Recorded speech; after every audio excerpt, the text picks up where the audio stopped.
Bienvenidos a la Biblia Católica en un año. En el nombre del Padre, y del Hijo, y del Espíritu Santo. Amén. Mayo 11. Segundo libro de Samuel, capítulo 10. Después de esto, murió el rey de los amonitas, y su hijo Hanún reinó en lugar de él. David dijo: Voy a retribuirle a Hanún, hijo de Nahás, las pruebas de lealtad que me ha dado su padre. Y por intermedio de sus servidores, le envió las condolencias por la muerte de su padre. Pero cuando los servidores de David llegaron al país de los amonitas, los jefes amonitas dijeron a Hanún, su señor: ¿Crees que David te hace llegar sus condolencias para honrar a tu padre? ¿No será que ha enviado a sus servidores como espías para explorar la ciudad y sembrar la agitación? Entonces Hanún hizo detener a los servidores de David, les afeitó la mitad de la barba, les cortó la ropa a la altura de las nalgas y los despidió. Apenas lo pusieron al tanto de lo sucedido, David ordenó que fueran a recibir a aquellos hombres, porque estaban muy avergonzados. Y el rey les mandó decir: Quédense en Jericó hasta que les crezca la barba, y después vengan. Cuando los amonitas advirtieron que se habían atraído el odio de David, mandaron a contratar 20,000 soldados de los arameos de Bet-Rehob y de los arameos de Sobá, al rey de Maacá con 1,000 hombres, y a 20,000 hombres de la gente de Tob. David, al enterarse, envió a Joab con todo el ejército y con sus guerreros. Los amonitas salieron y formaron en orden de batalla a la entrada de la puerta, pero los arameos de Sobá y de Rehob, y la gente de Tob y de Maacá se mantuvieron aparte, en campo abierto. Cuando Joab vio que había 2 frentes de batalla, uno delante de él y otro detrás, seleccionó a lo más escogido de Israel y los alineó frente a los arameos, dejando el resto de la tropa a las órdenes de su hermano Abisai. Luego les hizo tomar posiciones frente a los amonitas, y dijo: Si los arameos son más fuertes que yo, tú vendrás en mi ayuda, y si los amonitas son más fuertes que tú, yo iré a auxiliarte. ¡Ánimo! Luchemos valerosamente por nuestro pueblo y por las ciudades de nuestro Dios. Y que el Señor haga lo que le parezca bien. Entonces Joab avanzó con sus tropas para enfrentarse con Aram, y estos huyeron delante de él. Cuando los amonitas vieron que los arameos habían huido, también ellos huyeron delante de Abisai y entraron en la ciudad. Joab, por su parte, suspendió su campaña contra los amonitas y volvió a Jerusalén. Los arameos, al ver que habían sido vencidos, concentraron sus tropas, y Hadadezer envió mensajeros para movilizar a los arameos del otro lado del río. Estos llegaron a Elam a las órdenes de Sobac, el jefe del ejército de Hadadezer. Cuando informaron de esto a David, él concentró a todo Israel, cruzó el Jordán y llegó a Elam. Los arameos tomaron posiciones frente a David y le libraron batalla. Pero tuvieron que huir delante de Israel, y David les mató a los arameos 700 caballos y 40,000 hombres de caballería. También hirió a Sobac, el jefe del ejército, el cual murió allí mismo. Cuando todos los reyes que estaban a las órdenes de Hadadezer vieron que habían caído derrotados ante Israel, hicieron las paces con los israelitas y les quedaron sometidos. En adelante, los arameos no quisieron prestar más ayuda a los amonitas. Segundo libro de Samuel, capítulo 11. Al comienzo del año, en la época en que los reyes salen de campaña, David envió a Joab con sus servidores y todo Israel, y ellos arrasaron a los amonitas y sitiaron Rabá. Mientras tanto, David permanecía en Jerusalén. Una tarde, después que se levantó de la siesta, David se puso a caminar por la azotea del palacio real, y desde allí vio a una mujer que se estaba bañando. La mujer era muy hermosa. David mandó a averiguar quién era esa mujer, y le dijeron: Pero si es Betsabé, hija de Eliam, la mujer de Urías, elitita. Entonces David mandó unos mensajeros para que se la trajeran. La mujer vino, y David se acostó con ella, que acababa de purificarse de su menstruación. Después ella volvió a su casa. La mujer quedó embarazada y envió a David este mensaje: Estoy embarazada. Entonces David mandó decir a Joab: Envíame a Urías, el hitita. Joab se lo envió, y cuando Urías se presentó ante el rey, David le preguntó cómo estaban Joab y la tropa y cómo iba la guerra. Luego David dijo a Urías: Baja a tu casa y lávate los pies. Urías salió de la casa del rey y le mandaron detrás un obsequio de la mesa real. Pero Urías se acostó a la puerta de la casa del rey junto a todos los servidores de su señor, y no bajó a su casa. Cuando informaron a David que Urías no había bajado a su casa, el rey le dijo: Tú acabas de llegar de viaje. ¿Por qué no has bajado a tu casa?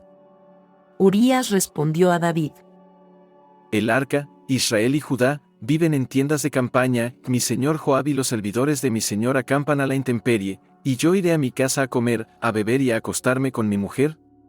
Por la vida del Señor y por tu propia vida, nunca haré una cosa así. David dijo entonces a Urías: Quédate aquí todavía hoy, y mañana te dejaré partir. Urías se quedó en Jerusalén aquel día y el día siguiente. David lo invitó a comer y a beber en su presencia y lo embriagó. A la noche, Urías salió y se acostó junto a los servidores de su señor, pero no bajó a su casa. A la mañana siguiente, David escribió una carta a Joab y se la mandó por intermedio de Urías.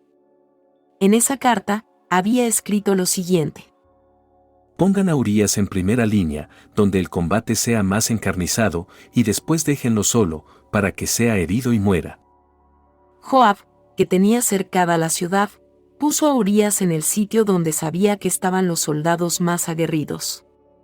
Los hombres de la ciudad hicieron una salida y atacaron a Joab.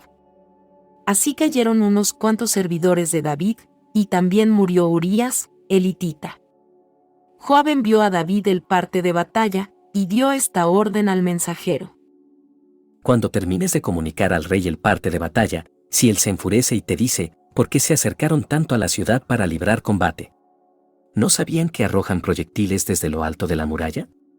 ¿Quién hirió mortalmente a Abimelech, hijo de Jerubbaal? ¿No fue una mujer la que le arrojó una piedra de molino desde lo alto del muro, y así murió en Tebes? ¿Por qué se acercaron tanto a la muralla? Entonces tú le dirás, también ha muerto tu servidor Urías, el hitita. El mensajero partió y fue a comunicar a David todo lo que Joab le había mandado decir. El mensajero dijo a David: Esa gente logró sacarnos ventaja. Hicieron una salida contra nosotros en campo raso, pero los hicimos retroceder hasta la entrada de la ciudad. Entonces los arqueros dispararon contra tus servidores desde lo alto del muro, y murieron unos cuantos servidores del rey. También murió tu servidor Urías, el hitita. David respondió al mensajero: Esto es lo que dirás a Joab. No te preocupes por lo que ha sucedido. La espada devora hoy a este y mañana a aquel. Intensifica el ataque contra la ciudad y destrúyela. Así le devolverás el ánimo. Cuando la mujer de Urías se enteró de que su marido había muerto, estuvo de duelo por él. Cuando dejó de estar de luto, David mandó a buscarla y la recibió en su casa. Ella se convirtió en su esposa y le dio un hijo. Pero lo que había hecho David desagradó al Señor. Palabra de Dios. Te alabamos, Señor. Salmo, capítulo 109. Versículos del 22 hasta el 31. Porque yo soy pobre y miserable, y mi corazón está traspasado, me desvanezco como sombra que declina, soy sacudido como la langosta. De tanto ayunar se me doblan las rodillas, y mi cuerpo está débil y enflaquecido, soy para ellos un ser despreciable, al verme, mueven la cabeza. Ayúdame, Señor, Dios mío, sálvame por tu misericordia, para que sepan que aquí está tu mano, y que tú, Señor, has hecho esto, no importa que ellos maldigan, con tal que tú me bendigas. Queden confundidos mis adversarios, mientras tu servidor se llena de alegría, que mis acusadores se cubran de oprobio, y la vergüenza los envuelva como un manto. Yo daré gracias al Señor en alta voz, lo alabaré en medio de la multitud, porque Él se puso de parte del pobre, para salvarlo de sus acusadores. Gloria al Padre y al Hijo y al Espíritu Santo. Como era en el principio, ahora y siempre, por los siglos de los siglos. Amén. Evangelio según San Juan, capítulo 1. Versículos del 19 hasta el 34. Este es el testimonio que dio Juan, cuando los judíos enviaron sacerdotes y levitas desde Jerusalén, para preguntarle: ¿Quién eres tú? Él confesó y no lo ocultó, sino que dijo claramente: Yo no soy el Mesías. ¿Quién eres, entonces? Le preguntaron. ¿Eres Elías? Juan dijo: No, ¿Eres el profeta? tampoco. respondió. Ellos insistieron. ¿Quién eres, para que podamos dar una respuesta a los que nos han enviado? ¿Qué dices de ti mismo? Y él les dijo: Yo soy una voz que grita en el desierto, allanen el camino del Señor, como dijo el profeta Isaías. Algunos de los enviados eran fariseos, y volvieron a preguntarle: ¿Por qué bautizas, entonces, si tú no eres el Mesías, ni Elías, ni el profeta? Juan respondió: Yo bautizo con agua, pero en medio de ustedes hay alguien al que ustedes no conocen, él viene después de mí, y yo no soy digno de desatar la correa de su sandalia. Todo esto sucedió en Betania, al otro lado del Jordán, donde Juan bautizaba. Al día siguiente, Juan vio acercarse a Jesús y dijo: Este es el Cordero de Dios, que quita el pecado del mundo. A él me refería, cuando dije, después de mí viene un hombre que me precede, porque existía antes que yo. Yo no lo conocía, pero he venido a bautizar con agua para que él fuera manifestado a Israel. Y Juan dio este testimonio: He visto al Espíritu descender del cielo en forma de paloma y permanecer sobre él. Yo no lo conocía, pero el que me envió a bautizar con agua me dijo: Aquel sobre el que veas descender el Espíritu y permanecer sobre él, ese es el que bautiza en el Espíritu Santo. Yo lo he visto y doy testimonio de que él es el Hijo de Dios. Palabra del Señor. Gloria a ti, Señor Jesús.